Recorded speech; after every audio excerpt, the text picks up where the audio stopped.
ही निशानी है कि सच्चा मोमिन खलसी होता है। तो मैंने एक मुनाजरे में कादियानियों से कहा कि भाई आप मेडिकल लेकर वो अपने कफन में रख कर ले जाया करें, ताकि जब आकर वो सवाल करें ईमान के बारे में मुनकर नकीर, तो वो मेडिकल दिखा दे कि हम बाकी करती थे। इसी तरीके से ये मौलाना अब्दुल्ला साहब लिख रहे हैं, आगे लिखते हैं, बाल दफा मर्द की मनी ज्यादा जोर के साथ निकले तो ये भी एक जरिया वस्त में पहुंचने का है, मगर ये ताकत और कुव्वत मर्दमी पर मौकूफ है। रहम मसाना, पेशाब की थैली और रोदा मुस्तकीम पखाना निकलने की अंतरी के दरमियान पट्टे की तरह सफेद रंग का एक गर्दन वाला उज़्व है, जिसकी शक्ल उल्टी सराही की होती है। और ये आगे नई तहकीक है कि इसका पूरा नक्शा अल्लाह ताला ने खुद मर्द में भी रखा है। औरत की रहम का नक्शा मर्द में भी मौजूद है। मर्द अपने उज़्वे मखसूस को उठाकर पेड़ू के साथ लगा ले तो आलत में खुशिया पहन के पूरा नक्शा रहम का बन जाता है। इस पर मैं कोई तबसरा नहीं करता, कुरान की तफसीर लिख रहे हैं मौलाना सनाउल्लाह जो शेखुल इस्लाम हैं, वो नीचे लिख रहे हैं हाशिए पर कि अगर मौलाना अब्दुल्ला रूपली ये नक्शा बना देते तो और ज्यादा फायदा होता और बात समझनी ज्यादा आसान हो जाती। उसके बाद वो लिखते हैं कि औरत की शर्मगाह फिर फर्ज दाखिल खारिज की तहकीक हो रही है कि जैसे आस्तीन में हो। और आगे ये है तो बहुत लंबी तफसीर, लेकिन मैं आगे पढ़ नहीं सकता कि आगे क्या कुछ लिखा हुआ है कि हम इस्त्री का तरीका क्या है, ऊपर लिटाए तो क्या होता है और नीचे लिटाए तो क्या होता है। ये सारी तफसीर जो है ये उन्होंने लिखी है। व इज़ काला रब्बुका लिल मलाइकति इन्नी जाइलुन फिल अर्ज़ि खलीफा, इस आयत करीमा। मौलाना सनाउल्लाह साहब अफसोस कर रहे हैं कि अगर वो सारे कुरान की तफसीर लिख जाते, और इसका नाम उन्होंने रखा था मार्फ कुरानी। इस तफसीर का नाम क्या था? मार्फ कुरानी। अब ये मारिफ थोड़े से निकले तो लोगों ने हाथ बांधे कि खुदा के लिए हमें जूते ना मरवाना, अल्लाह के वास्ते ये तफसीर लिखना बंद कर दो। उसके बाद आज तक हम इनसे पूछते हैं कि एक तफसीर गैर मुकल्लिदीन की लिखी हुई जिसको आपकी सारी जमात माने कि ये तफसीर सही है, वो हमारे सामने पेश करो। एक तफसीर भी इनकी मुसलमा तफसीर मौजूद नहीं है। तो मालूम हुआ कि कुरान दानी का जो दावा है ये कुरान आता ही नहीं, अमल कैसे? एक दो अमल भी अर्ज कर दूं। नवाब सिद्दीक हसन खान साहब की एक किताब है अद्दाव व दवा, उसमें लिखते हैं बराए अदम इंजाल बवक्ते जमा, एक बरके अंगूर पर अबजता जज़ग लिखें और आयत कुरानी लिखकर उसको कमर से बांध लें तो ये बहुत मुफीद है। अब कुरान पाक का क्या अमल कर रहे हैं और क्या फायदा उठा रहा है गैर मुकल्लिद। आखिर जो बेचारा तफसीर इस किस्म की जो फिरका लिखता है तो उसका रात दिन का काम यही रह गया है।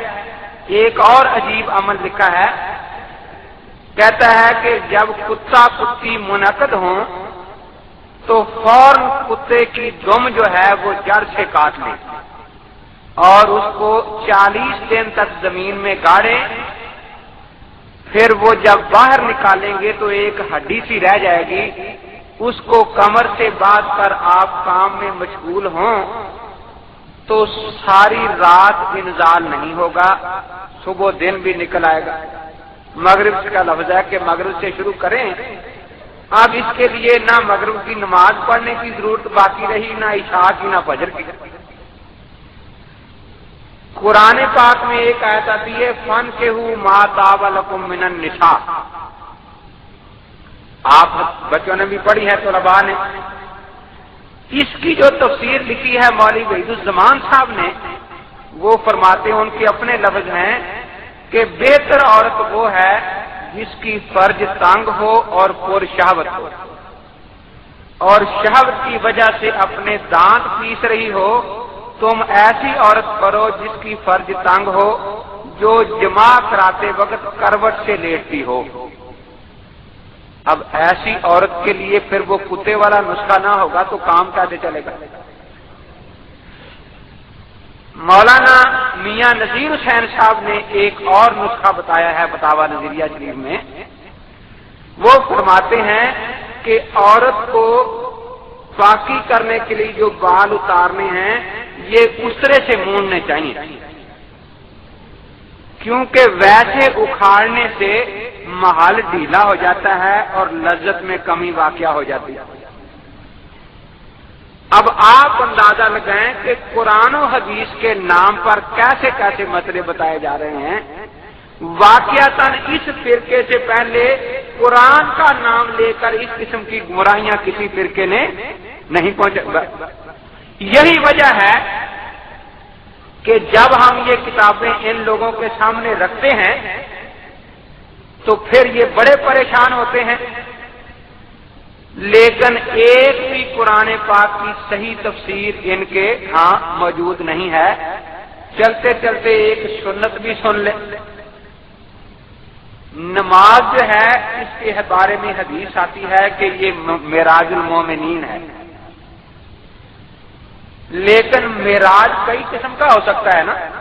نواب صدیق حسن صاحب بدور الحیلہ میں لکھتے ہیں کہ عورت کی شرمگاہ کے اندر کی طرف جھانک کر دیکھنا یہ بھی سنت صحیح ہے۔ اب یہ بات ہے ہمارے دوستوں کی قرآن دانی کے بارے میں، میں نے آپ کو تھوڑا سا نمونہ دکھایا ہے، ویسے قرآن کی تفسیر جو بھی یہ کرتے ہیں وہ ساری باہ ہوتی ہے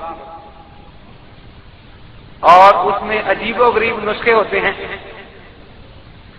تو یہ ان کی قرآن دانی کا حال ہے جس پر یہ بیچارہ فرقہ بڑا شور مچا رہا ہے۔